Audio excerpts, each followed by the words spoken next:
Growing up in Sunday school, I was taught from the Bible, those who bless Israel will be blessed, and those who curse Israel will be cursed. And from my perspective, I want to be on the blessing side of things. Of those who bless the government of Israel? Those who bless Israel is what it says. It doesn't say the government of, it says the nation of Israel. So that's in the Bible. As a Christian, I believe that. That's just incorrect. That's not true. You have two extremes. You have the side on one extreme, the dispensationalists that say that, you know, we have to completely ignore Israel in every single way and that they're not important anymore. And then you have another side, another extreme that says that no, you know, Israel is everything and everything that we do has to revolve around them. Those are two extremes, and you know, the extremes of the positions of the apostolic churches is something that's more nuanced and more in the middle, where we do not, there is no teaching, no biblical teaching, nor any teaching in the tradition of the church or in church history that says that we have to have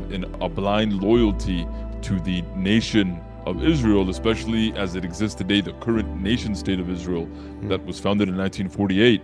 That's not the case, especially because when we talk about God's people, it's not just the Jews, but it is expanded to the entire church, the entire church. The Gentiles. Yeah, and when you read, you know, when we read in Romans, you read what St. Paul says in Romans, 9 through 11, it's clear that the Jews will still play some sort of role. And actually one of the prophecies that is yet to be fulfilled is the conversion of the Jews into the church. So it's when they say, oh, God isn't done with Israel, that's true, God's not done with Israel. The fulfillment that we're looking for, the fulfillment of prophecy, is for them to come into the Christian faith. To be fully initiated into the Christian faith, and that's what we're still waiting for, we're hoping for, and praying for.